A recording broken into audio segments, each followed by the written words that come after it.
ಮತ್ತಷ್ಟು ಡೀಟೇಲ್ಸ್ ನಮ್ಮ ಪ್ರತಿನಿಧಿ ಅಭಿಷೇಕ್ ನೀಡ್ತಾ ಹೋಗ್ತಾರೆ. ನೇರ ಸಂಪರ್ಕದಲ್ಲಿದ್ದಾರೆ ಅಭಿಷೇಕ್. ಆಂಧ್ರ ವರ್ಸಸ್ ಕರ್ನಾಟಕ ಅನ್ನೋ ರೀತಿಯಲ್ಲಾಗಿದೆ ಈ ಉದ್ಯಮಿಗಳನ್ನ ಸೆಳೆಯೋ ರೇಸ್ ವಿಚಾರಕ್ಕೆ ಸಂಬಂಧಪಟ್ಟಂತೆ. ಗೃಹ ಸಚಿವರು ಈಗ ಎಚ್ಚೆತ್ತುಕೊಂಡು ಮಾತನಾಡ್ತಿದ್ದಾರೆ. ಸಂತೋಷ್ ಲಾಡ್ ಅವರು ಆಕ್ರೋಶ ವ್ಯಕ್ತಪಡಿಸುತ್ತಿದ್ದಾರೆ. ಬಟ್ ಸ್ಟಿಲ್ ಪ್ರಾಕ್ಟಿಕಲ್ ರಿಯಾಲಿಟಿಯಿಂದ ದೂರವಾಗಬಾರದು ಸರ್ಕಾರ ಅನ್ನೋದನ್ನ ನಾವಿಲ್ಲಿ ಸ್ಮರಿಸಲೇಬೇಕು. ಕಾಂಪಿಟೇಟಿವ್ ವರ್ಲ್ಡ್ ಅಂತ ಹೇಳೋ ಪರಮೇಶ್ವರ್ ಅವರು ಕಾಂಪಿಟೇಟಿವ್ ಆಗಿ ಟಕ್ಕರ್ ಕೊಡ್ಲಿಕ್ಕೆ ರಾಜ್ಯ ಸಿದ್ಧ ಇದೆಯಾ ಅನ್ನೋದನ್ನು ಕೂಡ ನೋಡ್ಕೊಳ್ಬೇಕು.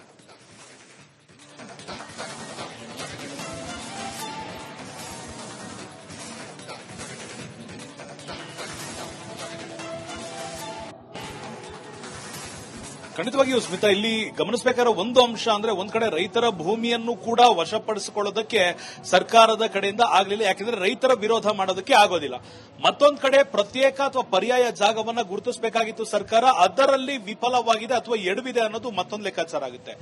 ಇದೇ ಸಂದರ್ಭವನ್ನ ಕಾಯ್ತಿದ್ದಂತ ಪಕ್ಕದ ರಾಜ್ಯ ಆಂಧ್ರಪ್ರದೇಶ ನೇರವಾಗಿ ಎಕ್ಸ್ ಖಾತೆಯಲ್ಲಿ ನಾರಾ ಲೋಕೇಶ್ ಅವರ ಮುಖಾಂತರ ಒಂದು ಆಹ್ವಾನವನ್ನ ನೀಡಿರುವಂತದ್ದು. ದಯವಿಟ್ಟು ಬನ್ನಿ, ಕೇವಲ 1,500 ಎಕರೆಗಳಿಗೆ ಹೊಡೆದಾಡ್ತಾ ಇದ್ದೀರಾ, ಅದ್ರ ಬದಲಿಗೆ ನಾವು 8,000 ಎಕರೆ ರೆಡಿ ಟು ಯೂಸ್ ಇದೆ ಅನ್ನೋ ರೀತಿಯಲ್ಲಿ ವ್ಯಂಗ್ಯವಾಗಿ ಹಾಕಿರೋದನ್ನ ನೋಡಿದಾಗ ಈ ಸದ್ಯದ ಮಟ್ಟಿಗೆ ಕಾಂಗ್ರೆಸ್ ಸರ್ಕಾರದಲ್ಲಿರುವಂತಹ ಸಚಿವರಿಗೆ ಅಸಮಾಧಾನ ಉಂಟಾಗಿರುವಂತದ್ದು. ಯಾಕೆಂದ್ರೆ ನಮ್ಮ ರಾಜ್ಯದ ವ್ಯಾಪಾರ ವಹಿವಾಟು ನೆರೆ ರಾಜ್ಯಕ್ಕೆ ಹೋಗ್ತಿದೆ. ಇದರಿಂದ ರಾಜ್ಯದ ಆರ್ಥಿಕತೆಗೂ ಹಾಗೂ ಬೊಕ್ಕಸಕ್ಕೂ ಕೂಡ ನಷ್ಟವಾಗುವಂತ ಸಾಧ್ಯತೆ ಒಂದು ಕಡೆ ಈಗ ಕಂಡು ಬರ್ತಿರುವಂತದ್ದು.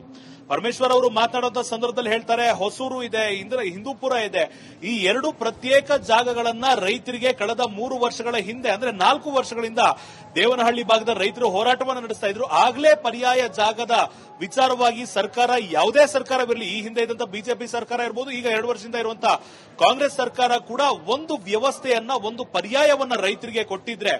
ಒಂದು ಎಕ್ಸಾಂಪಲ್ ಅನ್ನ ಕೊಡ್ತಾರೆ ಪರಮೇಶ್ವರ್ ಅವರು. ಕಿಯಾ ಸಂಸ್ಥೆಯನ್ನ ಹೊಸೂರಿನಲ್ಲಿ ಮಾಡಲಾಯಿತು. ಇದರಿಂದ ಅದಕ್ಕೆ ಎಷ್ಟರ ಮಟ್ಟಿಗೆ ಜಾಗತಿಕ ಮನ್ನಣೆ ಸಿಕ್ಕಿದೆ ಅಂತ. ಹಾಗಾದ್ರೆ ಹಿಂದೆ ಸರ್ಕಾರ ಇದ್ದಂತ ಬಿಜೆಪಿ ತಪ್ಪು ಮಾಡಿದ್ರೆ ಅದನ್ನ ಕಾಂಗ್ರೆಸ್ ಸರಿಪಡಿಸಿಕೊಳ್ಳುವಂತಹ ಪ್ರಯತ್ನವನ್ನ ಮಾಡಬಹುದಾಗಿತ್ತು. ರೈತರಿಗೆ ಪರ್ಯಾಯ ಭೂಮಿಯನ್ನ, ಅಂದ್ರೆ ಯಲಹಂಕ ಆಗಿರಬಹುದು, ದೇವನಹಳ್ಳಿ ಆಗಿರಬಹುದು, ಆ ಭಾಗದ ಹೊರತಾಗಿ ಮತ್ತೊಂದು ಕಡೆ ಜಾಗ ಕೊಡ್ತೀವಿ ಏರೋಸ್ಪೇಸ್ಗೆ ಅಂತ ತಿಳಿಸಬಹುದಾಗಿತ್ತು. ಈಗ ವ್ಯಾಪಾರ ಕೈತಪ್ಪಿ ಹೋಗುವಂತ ಆತಂಕದಲ್ಲಿ, ಭಯದಲ್ಲಿ ಸರ್ಕಾರದ ಸಚಿವರು ಏನಾದರೂ ರಿಯಾಕ್ಟ್ ಮಾಡ್ತಿದಾರ ಅನ್ನೋದು ಒಂದು ಕಡೆ ಗಮನಿಸಬೇಕಾಗುತ್ತೆ. ಖಂಡಿತವಾಗಿ ಒಂದು ರಾಜ್ಯದಿಂದ ಮತ್ತೊಂದು ರಾಜ್ಯಕ್ಕೆ ವ್ಯಾಪಾರ ಬರುತ್ತೆ ಅಂದಾಗ ಆ ರಾಜ್ಯದ ಆರ್ಥಿಕತೆ, ವೈಟ್ ಫೀಲ್ಡ್ ಆಗಿರ್ಬೋದು, ಮಾರತಹಳ್ಳಿಯಲ್ಲಿ ಯಾವಾಗ ರಸ್ತೆಗೆ ನೀರು ನುಗ್ಗಿತ್ತು, ಕೆರೆ ಅಂತಾಗಿತ್ತು, ಆಗ್ಲೂ ಕೂಡ ತಮಿಳುನಾಡು ಇರಬಹುದು, ಆಂಧ್ರ ಇರಬಹುದು, ಇಲ್ಲಿರುವಂತಹ ಐಟಿ ಕಂಪನಿಗಳಿಗೆ ಆಹ್ವಾನವನ್ನ ನೀಡಿತ್ತು. ದಯವಿಟ್ಟು ಇಲ್ಲಿ ಬನ್ನಿ, ಫೆಸಿಲಿಟಿಗಳು ಚೆನ್ನಾಗಿದೆ, ಟ್ಯಾಕ್ಸ್ ಕೂಡ ಕಡಿಮೆ ಇದೆ, ಎಲೆಕ್ಟ್ರಿಸಿಟಿ ರೇಟ್ಗಳು ಕೂಡ ಕಾಂಪಿಟೇಟಿವ್.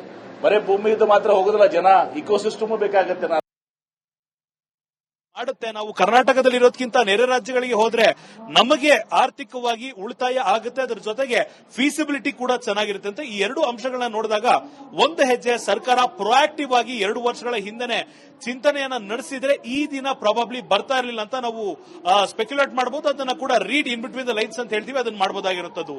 ಸ್ಮಿತಾ, ಧನ್ಯವಾದ ಅಭಿಷೇಕ್ ಮಾಹಿತಿಗಾಗಿ. ಮತ್ತಷ್ಟು ಡೀಟೇಲ್ಸ್ ನಮ್ಮ ಪ್ರತಿನಿಧಿ ಅಭಿಷೇಕ್ ನೀಡ್ತಾ ಹೋಗ್ತಾರೆ. ನೇರ ಸಂಪರ್ಕದಲ್ಲಿದ್ದಾರೆ ಅಭಿಷೇಕ್. ಆಂಧ್ರ ವರ್ಸಸ್ ಕರ್ನಾಟಕ ಅನ್ನೋ ರೀತಿಯಲ್ಲಾಗಿದೆ ಈ ಉದ್ಯಮಿಗಳನ್ನ ಸೆಳೆಯೋ ರೇಸ್ ವಿಚಾರಕ್ಕೆ ಸಂಬಂಧಪಟ್ಟಂತೆ. ಗೃಹ ಸಚಿವರು ಈಗ ಎಚ್ಚೆತ್ತುಕೊಂಡು ಮಾತನಾಡ್ತಿದ್ದಾರೆ. ಸಂತೋಷ್ ಲಾಡ್ ಅವರು ಆಕ್ರೋಶ ವ್ಯಕ್ತಪಡಿಸುತ್ತಿದ್ದಾರೆ. ಬಟ್ ಸ್ಟಿಲ್ ಪ್ರಾಕ್ಟಿಕಲ್ ರಿಯಾಲಿಟಿಯಿಂದ ದೂರವಾಗಬಾರದು ಸರ್ಕಾರ ಅನ್ನೋದನ್ನ ನಾವಿಲ್ಲಿ ಸ್ಮರಿಸಲೇಬೇಕು. ಕಾಂಪಿಟೇಟಿವ್ ವರ್ಲ್ಡ್ ಅಂತ ಹೇಳೋ ಪರಮೇಶ್ವರ್ ಅವರು ಕಾಂಪಿಟೇಟಿವ್ ಆಗಿ ಟಕ್ಕರ್ ಕೊಡ್ಲಿಕ್ಕೆ ರಾಜ್ಯ ಸಿದ್ಧ ಇದೆಯಾ ಅನ್ನೋದನ್ನು ಕೂಡ ನೋಡ್ಕೊಳ್ಬೇಕು.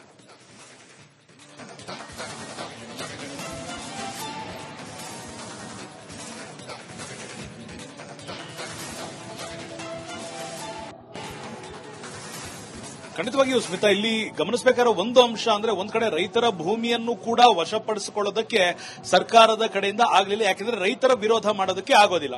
ಮತ್ತೊಂದ್ ಕಡೆ ಪ್ರತ್ಯೇಕ ಅಥವಾ ಪರ್ಯಾಯ ಜಾಗವನ್ನ ಗುರುತಿಸಬೇಕಾಗಿತ್ತು ಸರ್ಕಾರ, ಅದರಲ್ಲಿ ವಿಫಲವಾಗಿದೆ ಅಥವಾ ಎಡವಿದೆ ಅನ್ನೋದು ಮತ್ತೊಂದು ಲೆಕ್ಕಾಚಾರ ಆಗುತ್ತೆ. ಇದೇ ಸಂದರ್ಭವನ್ನ ಕಾಯ್ತಿದ್ದಂತ ಪಕ್ಕದ ರಾಜ್ಯ ಆಂಧ್ರಪ್ರದೇಶ ನೇರವಾಗಿ ಎಕ್ಸ್ ಖಾತೆಯಲ್ಲಿ ನಾರಾ ಲೋಕೇಶ್ ಅವರ ಮುಖಾಂತರ ಒಂದು ಆಹ್ವಾನವನ್ನ ನೀಡಿರುವಂತದ್ದು. ದಯವಿಟ್ಟು ಬನ್ನಿ, ಕೇವಲ 1,500 ಎಕರೆಗಳಿಗೆ ಹೊಡೆದಾಡ್ತಾ ಇದ್ದೀರಾ, ಅದ್ರ ಬದಲಿಗೆ ನಾವು 8,000 ಎಕರೆ ರೆಡಿ ಟು ಯೂಸ್ ಇದೆ ಅನ್ನೋ ರೀತಿಯಲ್ಲಿ ವ್ಯಂಗ್ಯವಾಗಿ ಹಾಕಿರೋದನ್ನ ನೋಡಿದಾಗ ಈ ಸದ್ಯದ ಮಟ್ಟಿಗೆ ಕಾಂಗ್ರೆಸ್ ಸರ್ಕಾರದಲ್ಲಿರುವಂತಹ ಸಚಿವರಿಗೆ ಅಸಮಾಧಾನ ಉಂಟಾಗಿರುವಂತದ್ದು. ಯಾಕೆಂದ್ರೆ ನಮ್ಮ ರಾಜ್ಯದ ವ್ಯಾಪಾರ ವಹಿವಾಟು ನೆರೆ ರಾಜ್ಯಕ್ಕೆ ಹೋಗ್ತಿದೆ. ಇದರಿಂದ ರಾಜ್ಯದ ಆರ್ಥಿಕತೆಗೂ ಹಾಗೂ ಬೊಕ್ಕಸಕ್ಕೂ ಕೂಡ ನಷ್ಟವಾಗುವಂತ ಸಾಧ್ಯತೆ ಒಂದು ಕಡೆ ಈಗ ಕಂಡು ಬರ್ತಿರುವಂತದ್ದು. ಪರಮೇಶ್ವರ್ ಅವರು ಮಾತನಾಡುವಂತ ಸಂದರ್ಭದಲ್ಲಿ ಹೇಳ್ತಾರೆ, ಹೊಸೂರು ಇದೆ, ಹಿಂದೂಪುರ ಇದೆ, ಈ ಎರಡು ಪ್ರತ್ಯೇಕ ಜಾಗಗಳನ್ನ ರೈತರಿಗೆ ಕಳೆದ 3 ವರ್ಷಗಳ ಹಿಂದೆ ಅಂದ್ರೆ 4 ವರ್ಷಗಳಿಂದ ದೇವನಹಳ್ಳಿ ಭಾಗದ ರೈತರು ಹೋರಾಟವನ್ನು ನಡೆಸ್ತಾ ಇದ್ರು. ಆಗ್ಲೇ ಪರ್ಯಾಯ ಜಾಗದ ವಿಚಾರವಾಗಿ ಸರ್ಕಾರ, ಯಾವುದೇ ಸರ್ಕಾರವಿರಲಿ, ಈ ಹಿಂದೆ ಇದ್ದಂತ ಬಿಜೆಪಿ ಸರ್ಕಾರ ಇರಬಹುದು, ಈಗ 2 ವರ್ಷದಿಂದ ಇರುವಂತಹ ಕಾಂಗ್ರೆಸ್ ಸರ್ಕಾರ ಕೂಡ ಒಂದು ವ್ಯವಸ್ಥೆಯನ್ನ, ಒಂದು ಪರ್ಯಾಯವನ್ನ ರೈತರಿಗೆ ಕೊಟ್ಟಿದ್ರೆ, ಒಂದು ಎಕ್ಸಾಂಪಲ್ ಅನ್ನ ಕೊಡ್ತಾರೆ ಪರಮೇಶ್ವರ್ ಅವರು. ಕಿಯಾ ಸಂಸ್ಥೆಯನ್ನ ಹೊಸೂರಿನಲ್ಲಿ ಮಾಡಲಾಯಿತು, ಇದರಿಂದ ಅದಕ್ಕೆ ಎಷ್ಟರ ಮಟ್ಟಿಗೆ ಜಾಗತಿಕ ಮನ್ನಣೆ ಸಿಕ್ಕಿದೆ ಅಂತ. ಹಾಗಾದ್ರೆ ಹಿಂದೆ ಸರ್ಕಾರ ಇದ್ದಂತ ಬಿಜೆಪಿ ತಪ್ಪು ಮಾಡಿದ್ರೆ ಅದನ್ನ ಕಾಂಗ್ರೆಸ್ ಸರಿಪಡಿಸಿಕೊಳ್ಳುವಂತ ಪ್ರಯತ್ನವನ್ನ ಮಾಡಬಹುದಾಗಿತ್ತು. ರೈತರಿಗೆ ಪರ್ಯಾಯ ಭೂಮಿಯನ್ನ, ಅಂದ್ರೆ ಯಲಹಂಕ ಆಗಿರಬಹುದು, ದೇವನಹಳ್ಳಿ ಆಗಿರಬಹುದು, ಆ ಭಾಗದ ಹೊರತಾಗಿ ಮತ್ತೊಂದು ಕಡೆ ಜಾಗ ಕೊಡ್ತೀವಿ ಏರೋಸ್ಪೇಸ್ಗೆ ಅಂತ ತಿಳಿಸಬಹುದಾಗಿತ್ತು. ಈಗ ವ್ಯಾಪಾರ ಕೈತಪ್ಪಿ ಹೋಗುವಂತ ಆತಂಕದಲ್ಲಿ, ಭಯದಲ್ಲಿ ಸರ್ಕಾರದ ಸಚಿವರು ಏನಾದರೂ ರಿಯಾಕ್ಟ್ ಮಾಡ್ತಿದ್ದಾರಾ ಅನ್ನೋದು ಒಂದು ಕಡೆ ಗಮನಿಸಬೇಕಾಗುತ್ತೆ. ಖಂಡಿತವಾಗಿ ಒಂದು ರಾಜ್ಯದಿಂದ ಮತ್ತೊಂದು ರಾಜ್ಯಕ್ಕೆ ವ್ಯಾಪಾರ ಬರುತ್ತೆ ಅಂದಾಗ ಆ ರಾಜ್ಯದ ಆರ್ಥಿಕತೆ, ವೈಟ್ ಫೀಲ್ಡ್ ಆಗಿರ್ಬೋದು, ಮಾರತಹಳ್ಳಿಯಲ್ಲಿ ಯಾವಾಗ ರಸ್ತೆಗೆ ನೀರು ನುಗ್ಗಿತ್ತು, ಕೆರೆ ಅಂತಾಗಿತ್ತು, ಆಗ್ಲೂ ಕೂಡ ತಮಿಳುನಾಡು ಇರಬಹುದು, ಆಂಧ್ರ ಇರಬಹುದು, ಇಲ್ಲಿರುವಂತಹ ಐಟಿ ಕಂಪನಿಗಳಿಗೆ ಆಹ್ವಾನವನ್ನ ನೀಡಿತ್ತು, ದಯವಿಟ್ಟು ಇಲ್ಲಿ ಬನ್ನಿ, ಫೆಸಿಲಿಟಿಗಳು ಚೆನ್ನಾಗಿದೆ, ಟ್ಯಾಕ್ಸ್ ಕೂಡ ಕಡಿಮೆ ಇದೆ, ಎಲೆಕ್ಟ್ರಿಸಿಟಿ ರೇಟ್ಗಳು ಕೂಡ ಕಾಂಪಿಟೇಟಿವ್. ಬರೀ ಭೂಮಿ ಇದ್ದು ಮಾತ್ರ ಹೋಗೋದಿಲ್ಲ, ಜನ ಇಕೋಸಿಸ್ಟಮ್ ಬೇಕಾಗತ್ತೆ. ಮಾಡುತ್ತೆ. ನಾವು ಕರ್ನಾಟಕದಲ್ಲಿರೋದಕ್ಕಿಂತ ನೆರೆ ರಾಜ್ಯಗಳಿಗೆ ಹೋದ್ರೆ ನಮಗೆ ಆರ್ಥಿಕವಾಗಿ ಉಳಿತಾಯ ಆಗುತ್ತೆ, ಅದರ ಜೊತೆಗೆ ಫೀಸಿಬಿಲಿಟಿ ಕೂಡ ಚೆನ್ನಾಗಿರುತ್ತೆ ಅಂತ ಈ ಎರಡು ಅಂಶಗಳನ್ನ ನೋಡಿದಾಗ ಒಂದು ಹೆಜ್ಜೆ ಸರ್ಕಾರ ಪ್ರೊಆಕ್ಟಿವ್ ಆಗಿ 2 ವರ್ಷಗಳ ಹಿಂದೆನೆ ಚಿಂತನೆಯನ್ನ ನಡೆಸಿದ್ರೆ ಈ ದಿನ ಪ್ರಾಬಬ್ಲಿ ಬರ್ತಾ ಇರಲಿಲ್ಲ ಅಂತ ನಾವು ಸ್ಪೆಕ್ಯುಲೇಟ್ ಮಾಡಬಹುದು. ಅದನ್ನ ಕೂಡ read in between the lines ಅಂತ ಹೇಳ್ತೀವಿ, ಅದನ್ನ ಮಾಡಬಹುದಾಗಿರುತ್ತದೆ. ಸ್ಮಿತಾ, ಧನ್ಯವಾದ ಅಭಿಷೇಕ್ ಮಾಹಿತಿಗಾಗಿ.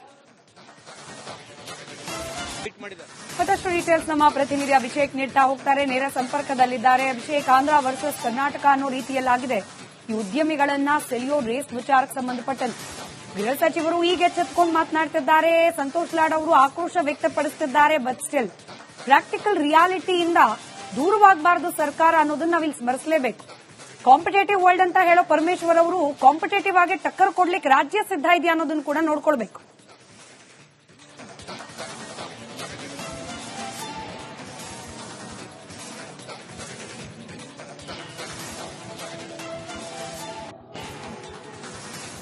ಖಂಡಿತವಾಗಿಯೂ ಸ್ಮಿತಾ, ಇಲ್ಲಿ ಗಮನಿಸಬೇಕಾದ ಒಂದು ಅಂಶ ಅಂದ್ರೆ, ಒಂದ್ ಕಡೆ ರೈತರ ಭೂಮಿಯನ್ನು ಕೂಡ ವಶಪಡಿಸಿಕೊಳ್ಳೋದಕ್ಕೆ ಸರ್ಕಾರದ ಕಡೆಯಿಂದ ಆಗಲಿಲ್ಲ, ಯಾಕೆಂದ್ರೆ ರೈತರ ವಿರೋಧ ಮಾಡೋದಕ್ಕೆ ಆಗೋದಿಲ್ಲ. ಮತ್ತೊಂದು ಕಡೆ ಪ್ರತ್ಯೇಕ ಅಥವಾ ಪರ್ಯಾಯ ಜಾಗವನ್ನ ಗುರುತಿಸಬೇಕಾಗಿತ್ತು ಸರ್ಕಾರ, ಅದರಲ್ಲಿ ವಿಫಲವಾಗಿದೆ ಅಥವಾ ಎಡವಿದೆ ಅನ್ನೋದು ಮತ್ತೊಂದು ಲೆಕ್ಕಾಚಾರ ಆಗುತ್ತೆ. ಇದೇ ಸಂದರ್ಭವನ್ನ ಕಾಯ್ತಿದ್ದಂತ ಪಕ್ಕದ ರಾಜ್ಯ ಆಂಧ್ರಪ್ರದೇಶ ನೇರವಾಗಿ ಎಕ್ಸ್ ಖಾತೆಯಲ್ಲಿ ನಾರಾ ಲೋಕೇಶ್ ಅವರ ಮುಖಾಂತರ ಒಂದು ಆಹ್ವಾನವನ್ನ ನೀಡಿರುವಂತದ್ದು. ದಯವಿಟ್ಟು ಬನ್ನಿ, ಕೇವಲ 1-1.5 ಸಾವಿರ ಎಕರೆಗಳಿಗೆ ಹೊಡೆದಾಡ್ತಾ ಇದ್ದೀರಾ, ಅದ್ರ ಬದಲಿಗೆ ನಾವು 8,000 ಎಕರೆ ರೆಡಿ ಟು ಯೂಸ್ ಇದೆ ಅನ್ನೋ ರೀತಿಯಲ್ಲಿ ವ್ಯಂಗ್ಯವಾಗಿ ಹಾಕಿರೋದನ್ನ ನೋಡಿದಾಗ ಈ ಸದ್ಯದ ಮಟ್ಟಿಗೆ ಕಾಂಗ್ರೆಸ್ ಸರ್ಕಾರದಲ್ಲಿರುವಂತಹ ಸಚಿವರಿಗೆ ಅಸಮಾಧಾನ ಉಂಟಾಗಿರುವಂತದ್ದು. ಯಾಕೆಂದ್ರೆ ನಮ್ಮ ರಾಜ್ಯದ ವ್ಯಾಪಾರ ವಹಿವಾಟು ನೆರೆ ರಾಜ್ಯಕ್ಕೆ ಹೋಗ್ತಿದೆ, ಇದರಿಂದ ರಾಜ್ಯದ ಆರ್ಥಿಕತೆಗೂ ಹಾಗೂ ಬೊಕ್ಕಸಕ್ಕೂ ಕೂಡ ನಷ್ಟವಾಗುವಂತ ಸಾಧ್ಯತೆ ಒಂದು ಕಡೆ ಈಗ ಕಂಡು ಬರ್ತಿರುವಂತದ್ದು. ಪರಮೇಶ್ವರ್ ಅವರು ಮಾತನಾಡುವಂತ ಸಂದರ್ಭದಲ್ಲಿ ಹೇಳ್ತಾರೆ, ಹೊಸೂರು ಇದೆ, ಹಿಂದೂಪುರ ಇದೆ, ಈ ಎರಡು ಪ್ರತ್ಯೇಕ ಜಾಗಗಳನ್ನ ರೈತರಿಗೆ ಕಳೆದ 3 ವರ್ಷಗಳ ಹಿಂದೆ ಅಂದ್ರೆ 4 ವರ್ಷಗಳಿಂದ ದೇವನಹಳ್ಳಿ ಭಾಗದ ರೈತರು ಹೋರಾಟವನ್ನು ನಡೆಸ್ತಾ ಇದ್ರು. ಆಗ್ಲೇ ಪರ್ಯಾಯ ಜಾಗದ ವಿಚಾರವಾಗಿ ಸರ್ಕಾರ, ಯಾವುದೇ ಸರ್ಕಾರವಿರಲಿ, ಈ ಹಿಂದೆ ಇದ್ದಂತ ಬಿಜೆಪಿ ಸರ್ಕಾರ ಇರಬಹುದು, ಈಗ 2 ವರ್ಷದಿಂದ ಇರುವಂತಹ ಕಾಂಗ್ರೆಸ್ ಸರ್ಕಾರ ಕೂಡ ಒಂದು ವ್ಯವಸ್ಥೆಯನ್ನ, ಒಂದು ಪರ್ಯಾಯವನ್ನ ರೈತರಿಗೆ ಕೊಟ್ಟಿದ್ರೆ, ಒಂದು ಎಕ್ಸಾಂಪಲ್ ಅನ್ನ ಕೊಡ್ತಾರೆ ಪರಮೇಶ್ವರ್ ಅವರು. ಕಿಯಾ ಸಂಸ್ಥೆಯನ್ನ ಹೊಸೂರಿನಲ್ಲಿ ಮಾಡಲಾಯಿತು, ಇದರಿಂದ ಅದಕ್ಕೆ ಎಷ್ಟರ ಮಟ್ಟಿಗೆ ಜಾಗತಿಕ ಮನ್ನಣೆ ಸಿಕ್ಕಿದೆ ಅಂತ. ಹಾಗಾದ್ರೆ ಹಿಂದೆ ಸರ್ಕಾರ ಇದ್ದಂತ ಬಿಜೆಪಿ ತಪ್ಪು ಮಾಡಿದ್ರೆ ಅದನ್ನ ಕಾಂಗ್ರೆಸ್ ಸರಿಪಡಿಸಿಕೊಳ್ಳುವಂತ ಪ್ರಯತ್ನವನ್ನ ಮಾಡಬಹುದಾಗಿತ್ತು. ರೈತರಿಗೆ ಪರ್ಯಾಯ ಭೂಮಿಯನ್ನ, ಅಂದ್ರೆ ಯಲಹಂಕ ಆಗಿರಬಹುದು, ದೇವನಹಳ್ಳಿ ಆಗಿರಬಹುದು, ಆ ಭಾಗದ ಹೊರತಾಗಿ ಮತ್ತೊಂದು ಕಡೆ ಜಾಗ ಕೊಡ್ತೀವಿ ಏರೋಸ್ಪೇಸ್ಗೆ ಅಂತ ತಿಳಿಸಬಹುದಾಗಿತ್ತು. ಈಗ ವ್ಯಾಪಾರ ಕೈತಪ್ಪಿ ಹೋಗುವಂತ ಆತಂಕದಲ್ಲಿ, ಭಯದಲ್ಲಿ ಸರ್ಕಾರದ ಸಚಿವರು ಏನಾದರೂ ರಿಯಾಕ್ಟ್ ಮಾಡ್ತಿದ್ದಾರಾ ಅನ್ನೋದು ಒಂದು ಕಡೆ ಗಮನಿಸಬೇಕಾಗುತ್ತೆ. ಖಂಡಿತವಾಗಿ ಒಂದು ರಾಜ್ಯದಿಂದ ಮತ್ತೊಂದು ರಾಜ್ಯಕ್ಕೆ ವ್ಯಾಪಾರ ಬರುತ್ತೆ ಅಂದಾಗ ಆ ರಾಜ್ಯದ ಆರ್ಥಿಕತೆ, ವೈಟ್ ಫೀಲ್ಡ್ ಆಗಿರ್ಬೋದು, ಮಾರತಹಳ್ಳಿಯಲ್ಲಿ ಯಾವಾಗ ರಸ್ತೆಗೆ ನೀರು ನುಗ್ಗಿತ್ತು, ಕೆರೆ ಅಂತಾಗಿತ್ತು, ಆಗ್ಲೂ ಕೂಡ ತಮಿಳುನಾಡು ಇರಬಹುದು, ಆಂಧ್ರ ಇರಬಹುದು, ಇಲ್ಲಿರುವಂತಹ ಐಟಿ ಕಂಪನಿಗಳಿಗೆ ಆಹ್ವಾನವನ್ನ ನೀಡಿತ್ತು, ದಯವಿಟ್ಟು ಇಲ್ಲಿ ಬನ್ನಿ, ಫೆಸಿಲಿಟಿಗಳು ಚೆನ್ನಾಗಿದೆ, ಟ್ಯಾಕ್ಸ್ ಕೂಡ ಕಡಿಮೆ ಇದೆ, ಎಲೆಕ್ಟ್ರಿಸಿಟಿ ರೇಟ್ಗಳು ಕೂಡ ಕಾಂಪಿಟೇಟಿವ್. ಬರೀ ಭೂಮಿ ಇದ್ದು ಮಾತ್ರ ಹೋಗೋದಿಲ್ಲ, ಜನ ಇಕೋಸಿಸ್ಟಮ್ ಬೇಕಾಗತ್ತೆ. ಮಾಡುತ್ತೆ. ನಾವು ಕರ್ನಾಟಕದಲ್ಲಿರೋದಕ್ಕಿಂತ ನೆರೆ ರಾಜ್ಯಗಳಿಗೆ ಹೋದ್ರೆ ನಮಗೆ ಆರ್ಥಿಕವಾಗಿ ಉಳಿತಾಯ ಆಗುತ್ತೆ, ಅದರ ಜೊತೆಗೆ ಫೀಸಿಬಿಲಿಟಿ ಕೂಡ ಚೆನ್ನಾಗಿರುತ್ತೆ ಅಂತ ಈ ಎರಡು ಅಂಶಗಳನ್ನ ನೋಡಿದಾಗ ಒಂದು ಹೆಜ್ಜೆ ಸರ್ಕಾರ ಪ್ರೊಆಕ್ಟಿವ್ ಆಗಿ 2 ವರ್ಷಗಳ ಹಿಂದೆನೆ ಚಿಂತನೆಯನ್ನ ನಡೆಸಿದ್ರೆ ಈ ದಿನ ಪ್ರಾಬಬ್ಲಿ ಬರ್ತಾ ಇರಲಿಲ್ಲ ಅಂತ ನಾವು ಸ್ಪೆಕ್ಯುಲೇಟ್ ಮಾಡಬಹುದು. ಅದನ್ನ ಕೂಡ read in between the lines ಅಂತ ಹೇಳ್ತೀವಿ, ಅದನ್ನ ಮಾಡಬಹುದಾಗಿರುತ್ತದು. ಸ್ಮಿತಾ, ಧನ್ಯವಾದ ಅಭಿಷೇಕ್ ಮಾಹಿತಿಗಾಗಿ.